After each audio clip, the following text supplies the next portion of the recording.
ramugenza mu maso cumbwa ati ere gusa n'Imana, ariko vy'ukuri Imana ntisana n'amasura yacu, ariko hari ico Imana igomba kutumenyesha biciye ngaha. Kuremwa mw'ishusho y'Imana bisigura kuremwa muri nature yayo, muri kamere kayo. Mu yandi majambo, hariho uburangamutima Imana ifise yashimye gusangiza abantu yaremye. Mu yandi majambo, umuntu ntameze nk'igiti, umuntu ameze nk'igikoko, kandi umuntu ameze nk'ibindi bintu vyaremwe, ariko umuntu ni kiremwa kidasanzwe c'Imana, caremwe mw'ishusho y'Imana. Bisigura ngo Imana mu kumurema yamwishushanijeko mu kwera, mu rukundo, mu gutungana, mu bugororotsi, n'ubundi burangamutima kumbure mu bwenge ntorinda kudondagura.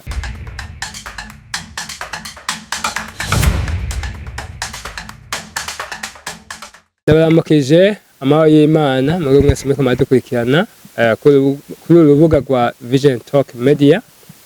Ku mazina nitwa Jonas Praise Hatungimana, ndi umuririmbyi w'indirimbo mpimbazamana, ariko ndi n'umukozi w'Imana, umuvugabutumwa mw'ishengero rya Upper Deliverance International Church.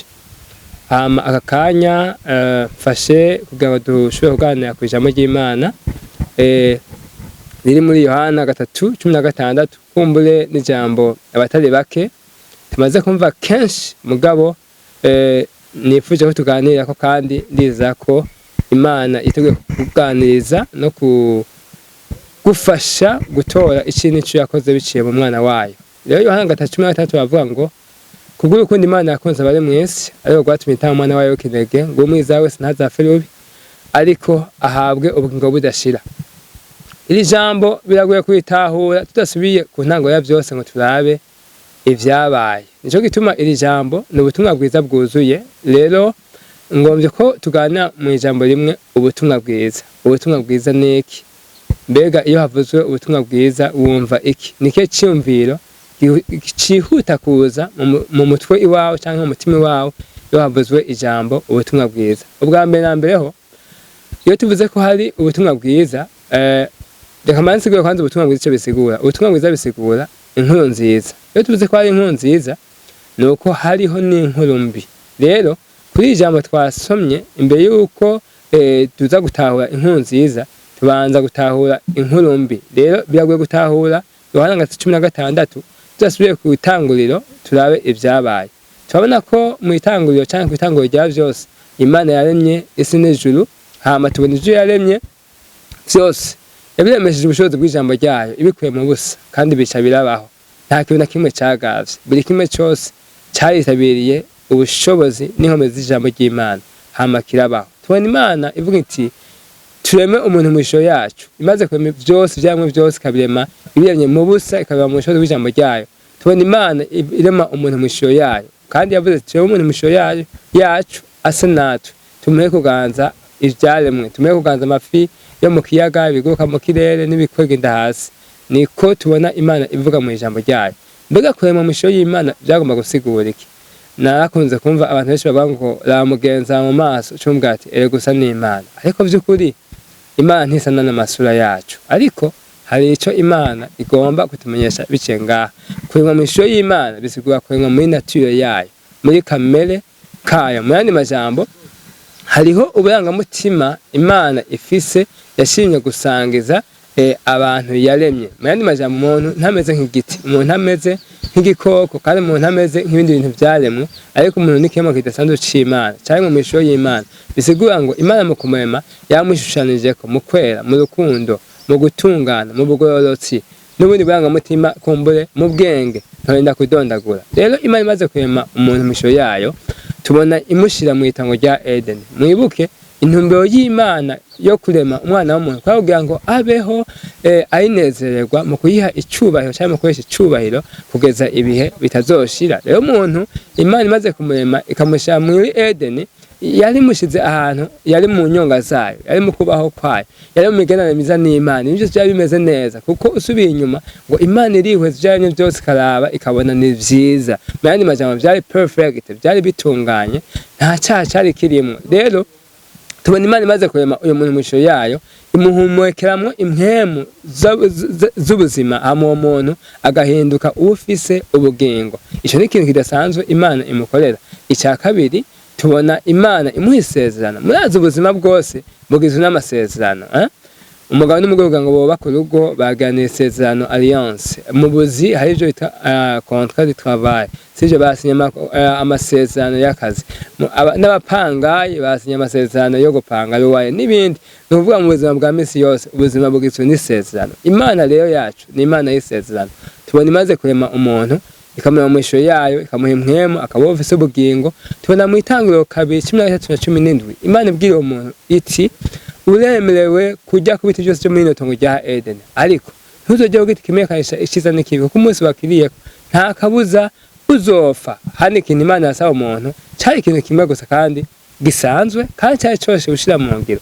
Imana yasaba umuntu kwitondera iryo sezerano kandi byari byoroshye. Yamuhaye ibyiza byose, yamuhaye ibyo yarakeneye byose, n'umugore iramuha buri kimwe cyose, nta kimwe yamwimye. Ariko tubona by'ukuri umuntu kwihezo rya byose atumvira Imana. Tubona Imana yari yahaye umuntu guhitamo icyiza n'ikibi. Umuntu yari ahitamo kumvira Imana canke agahitamo kuyigarariza, kuko umuntu nticari kirobo. Imana zacu na telekomande igitegeka ico gikwiye gukora, ariko umuntu ari mu mishuro y'Imana, umuntu afise ubwenge kandi ashobora kwiyumvira. Rero tubona mu Itanguriro igice cya 3 umuntu agarariza Imana ku vy'Imana yamutegetse. Tubona umuntu aho nyanga isezerano.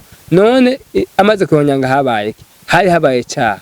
Ijambo ry'Imana rivuga ngo niba kijya ko nta kabuza uzopfa. Kandi Abaroma nabo bavuga ngo ingero y'icyaha ni urupfu, ariko ingabire y'Imana ni ubugingo budashira bubonerwa muri Kristo Yesu. Rero tubona umuntu biciye mu mayeri ya Shetani, biciye mu bugunge bwa wa mubi.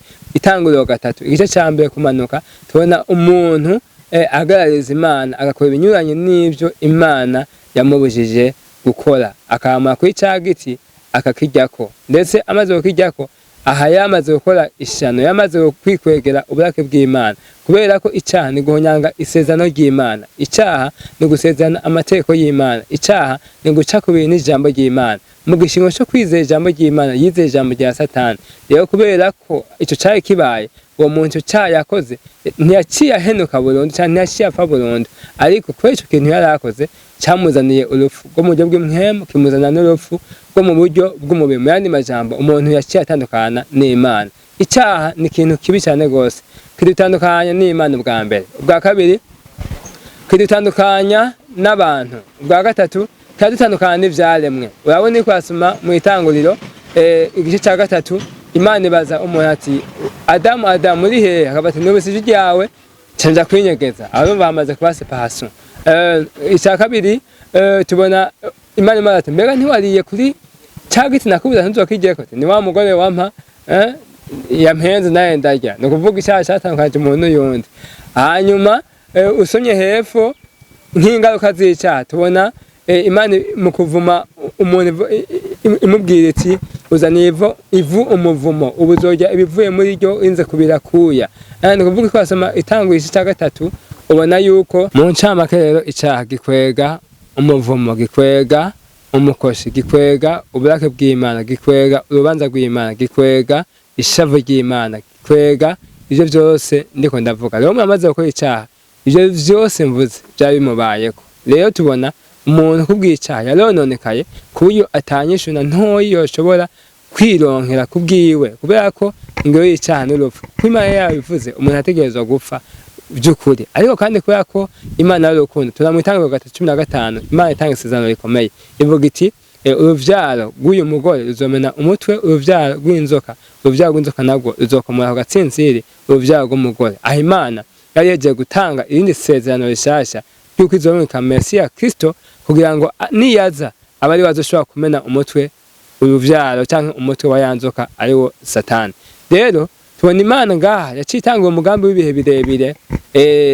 Tubona biciye muri Seti ibandanya uwo mugambi kugeza igihe ihamagara Aburahamu ikamukura mu ihanga ayo rya Isirayeli, kuko Aburahamu Itanguriro 12 ku murongo wa mbere kugeza kuri 3 tubona Imana isezeranya kuzomugira ihanga rihambaye, kandi ikamusezeranya kuzomuha umugisha, ikanamusezeranya yuko biciye mu ruvyaro rwiwe amahanga yose azohabwa umugisha. Aha n'ubundi Imana yashaka yatanga isezerano rya Mesiya ko yo yonyene ariyo izotura umuti w'ikibazo cinjiye mu buzima bw'umwana w'umuntu. Rero tubona biciye muri Aburahamu Imana yahagurutsa ihanga, kandi iryo hanga tubona Aburahamu amaze kuvyara Isaka, Isaka avyara Yakobo, Yakobo akavyara imiryango 12. Tubona imiryango 12 izovamwo iri hanga ridasanzwe rya Isirayeli, kandi biciye muri hanga ridasanzwe rya Isirayeli mu muryango wa Yuda tubona Imana itoranya mundi muntu umwe yitwa Kristo, akaza akavuka mu buryo bw'igitangaza nkuko Yesaya yabivugishijwe 14 ati inkumi zosama inda izovyara umwana w'umuhungu, izovyara umwana w'umuhungu azokwitwa Emmanuel, bisigura Imana mu bantu bayo. No kuvuga ngo nko rero tubona Yesaya abivugishwa, tubona igihe kigeze Imana irobanura Mariya yarakowe na Yosefu, hama biciye kuri no nkumi Mariya tukabona Imana ishitsa rya sezerano. Tubona Marayika abwira Yosefu ati azovyara umwana w'umuhungu, azosama inda avyara umwana w'umuhungu, no havuga ngo azovyara umwana w'umuhungu azomwita uzumwite Yesu, kandi azokiza abantu abakuye mu vyaha vyabo. Rero tubona Yesu yaraje avuka mu buryo bw'igitangaza, avuka ku nkumi itigeze imenya icitwa umugabo, hanyuma avuka atagira icyaha kugira ngo ashobore gutora umuti w'ingwane y'icyaha, kuko uwari gutora umuti w'ingwane y'icyaha cyacu yateza kuba ari umuntu atagira agasembwe, atacaha yigeze akora cyangwa yigeze amenya. Kuko twabonye yuko cyangwa twabona yuko mu Isezerano rya kera harabaye abantu batandukanye Imana yatoranije, irabarobanuza amavuta nk'abaherezi, abantu barabanuzwa amavuta kugira ngo bashobore gutanga ibimazi kubw'ibyaha by'ihanga rya Isirayeli ndetse n'ibyaha byabo, nk'igicapo cy'uko batari batunganye, ariko nk'igicapo cya Kristo Mesiya azoza nk'umuherezi mukuru kandi w'ukuri, atazoheza amaso y'impene n'intama, ariko azoheza ubugingo bwe kugira ngo ikibazo cy'icyaha gishobore gutora umuti rimwe gusa. Uwo rero Yesu niwe yasezeranye nk'umuherezi w'ukuri kandi mukuru yarakwiye kuza. Kandi aba n'abandi babanzwe amavuta nk'abami kugira ngo bashobore gukora igikorwa cyo gukingira ihanga rya Isirayeli, kubagwanira intambara igabanse bateye, kubakingira no kubitaho n'ibindi bitandukanye. Tubona aba bami nabo nyene batari batunganye. Akaba ni Dawidi, turabona ko ari umuntu Imana ivuga ati yafise umutima uhana w'Imana yifuza, ariko niwe mubegito wa mbere tubona. Turabona asambanya Batisheba, turabona yicisha Uriya, turabona aharura ingabo, akora ibintu byinshi biyobeye. Ariko kandi iki ni igicapo cy'uko n'abamu ubwabo batari batunganye, hari hakenewe umwami w'ukuri. Uko umwami w'ukuri yarakenewe canke umwami akwije ibisabwa atunganye yarakenewe ni Kristo, kugira ngo ashobore kumena no guhonyanga wa mutwe wa yanzoka ashobore kumutsinda. Rero tubona kandi mizanje ya kera habanzwe amavuta abavugishwa kugira ngo nabo babe abavugizi b'Imana. No kuvuga ivy'Imana ivuze bagenda bakabwira ihanga rya Isirayeli, hanyuma inyisha abisirayeli batanze bakayisubiza ku Mana, bari nk'abavugizi b'Imana. Rero tubona rero Kristo nawe aza nk'umuvugishwa w'ukuri, aje avuga ivy'Imana yavuze byose, ndetse aza anabishira mu ngiro, anabishitsa. Rero amajambo make uyu yavutse mu buryo bw'igitangaza, avuka atagira icyaha. Rero tubona kuko umuntu atavise inyinshi gucaciwe, kandi abantu bose Imana igire banza amavuta mu buryo bucanka ubundi mu mabango runaka, kugira ngo bakore abantu bakaba batarakurije ibisabwa kugira ngo bashobore gutora umuti w'ikibazo c'icyaha cyakoze gutandukana n'Imana. Tubona by'ukuri Imana ihitamo kurungika umwana wayo akavuka biciye ku nkumi Mariya. Cyo tubona twasomye ijambo rivuga riti kubw'uko Imana yakunze abari mwese, ariko gwatumye itanga umwana wayo w'ikinege ngo umwiza wese ntazopfe rubi, ariko ahabwe ubugingo budashira. Nta muntu n'umwe yari afise ububasha bwo gushobora gutora umuti w'ingorane y'icyaciwe. Inkuru mbi none ni iyahe? Ni uko umuntu yakoze icyaha atandukana n'Imana, bimukwegera urupfu, bimukwegera ishavu ry'Imana, bimukwegera urubanza rw'Imana, bimukwegera imikoshi y'uburyo bwose n'imibabaro y'uburyo bwose. Iyo ni inkuru mbi ku bantu bose. Ubuzima bwose mubona bugumye kuri icyaha cinjiye mwese. Iyo ni inkuru mbi ku bantu bose, ku bayemwe bose n'ivyaremwe vyose, kuko icyaha cinjiye mwese mu bintu byaba bisanzwe ari byiza Uhoraho Imana yaremye kikavyonona. Iyi ni inkuru mbi ku bantu bose. Inkuru nziza ni iyahe? Nuko vyagenze uko ivyaremwe bigaparangana n'abayemwe bagaparangana kubera icyaha cinjiye mwese. Nuko Imana yakunze isi n'abayirimwo igahitamo gutanga umwana wayo kugira ngo aze abeho ubuzima butagira icyaha, ijyaneye gushitsa abantu wewe abishitse. Icya kabiri yongera atange n'ikimazi gitunganye rwose gikwije ibisabwa, gishobora guhimbara umutima wa Data, kandi ikimaze kuje ibisabwa kugira ngo twebwe abantu twatandukanye n'Imana kubw'icyaha dushoboye guharirwa ibyaha rimwe kubw'ibihe byose. Iyo ni inkuru nziza rero, n'umutazi ko Imana igukunda, Imana yagukunda, n'umutari wiza ko Imana igukunda, Imana yagukunda. Ico uhamagarirwa si cyo wewe ukorera Imana kugira ngo igukize, ariko we Imana guhamagarira nuko wizeye ico yakoze mu mwana wayo, hama ukaronka agakiza. Agakiza ni ngabire uhabwa kuri gusa nta kintu na kimwe ukoze, kandi ni igikorwa Imana yonyene yikoreye biciye mu mwana wayo. Rero iri jambo njye n'ivyo tuganirako kubwo Imana yakunze abari mwese, kwatumye itanga umwana wayo. Wewe ico usabwa nuko wizera umwana wayo, hama ugaheza ukaronka iyo ngabire y'ubugingo. Ndangiza Yohana 1:12 avuga ngo abamwakiriye bose, abumvise inkuru nziza y'umunezero, ubutumwa bwiza bw'iteka, abumvise ico kimaze Imana yatanze, abumvise cyangwa batahuye ububi bw'icyaha naho cyabagejeje, bagataha n'ikiguzi Imana yahise kubw'icyaha cyabo, bakizera uwo mwana w'Imana. Ijambo ry'Imana rivuga ngo yabaye ubashe gucika abana b'Imana. Kubera iki? Kubera ko bizeye izina ryiwe. None rero kuri wewe uri kuradukurikirana, uri kumviriza iri jambo ry'ubutumwa bwiza, wewe wumvise intumbero y'Imana kuba yaremye ubuzima bwawe n'ubuzima bwanje. Ko vy'ukuri wumvise ko Imana ifise umugambi mwiza ku buzima bwawe, Imana ifise intumbero nziza ku buzima bwawe. Ariko turabona yuko Imana imaze kurema ibintu byose vyahavuye vyononeka ku bw'icyaha. Numva ngomba ko tufatana ibihe byo gusenga, kugira ngo biciye muri gusenga nawe urukundo rw'Imana ushobore kuba umugabane wawe. Wewe wumva yuko icyaha cyagugejeje habi, cyakwekeye ishavu ry'Imana, cyakwekeye umuvumo w'Imana, uburake bw'Imana, cyakwekeye urubanza, urupfu mu buryo bw'impwemu no mu buryo bw'umubiri. Wewe wumva ko icyaha cyagushitse kure y'Imana, cyatumye utakaza imiganire myiza n'Imana, ubucuti bwawe n'Imana, wewe umenga uri kure y'Imana.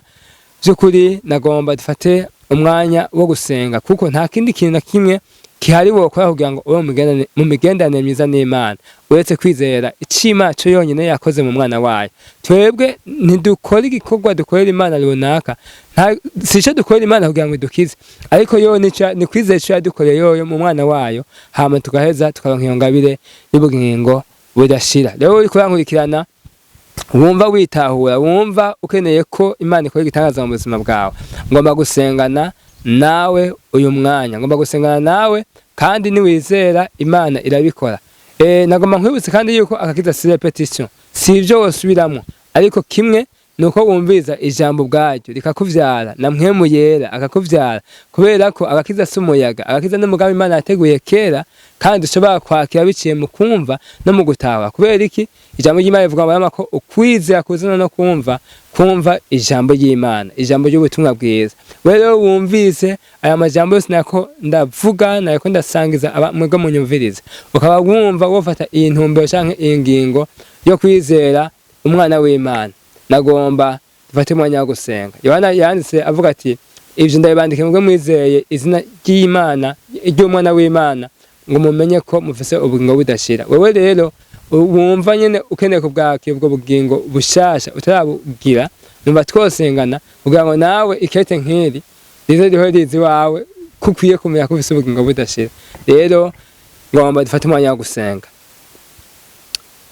Data, mu izina rya Yesu, ndagushimiye kubw'abantu bariko banyumviriza cyangwa kubw'umuntu yakanyumviriza, yumva yofata ingingo yo gukurikira Yesu biciye mu kwizera ikuba ciwe yakoze, biciye mu muvugo wiwe, mu musaba wiwe no mu kuzuka kwiwe. Ndasenze mu izina rya Yesu, Mana, kugira ngo umuco wawe urase mu mutima w'uyu muntu ariko aranyumviriza. Ndasenze kugira ngo mu izina rya Yesu ukure igipfungu cyangwa igitambaro gifuse amaso y'umutima wiwe, kugira ngo ashobore kwizera ijambo ry'ubutumwa bwiza, naryo rimuvyare ubwa kabiri. Mwami, reka ukoreshe ijambo ryawe na mpwemu kugira ngo uyu muntu, Umwami Imana, umuhe ubuzima bushasha. Ndasenze mu izina rya Yesu, biciye mu kumva iri jambo ry'ubutumwa bwiza, mu izina rya Yesu uyu muntu amurikiwe kandi ubuzima bwe buhinduke, ahabwe ingabire ya mpwemu yera, kugira ngo ashishikare kubaho ubuzima bushasha yaronse biciye mu kwizera ijambo ry'Imana, kandi ashishikare kubaho ubuzima bwo gukura biciye muri uku gutahura ko Yesu ari we wenyine yapfuye kubw'ibyaha byacu akazuka, kugira ngo dutsindanishirizwe biciye mu kwizera.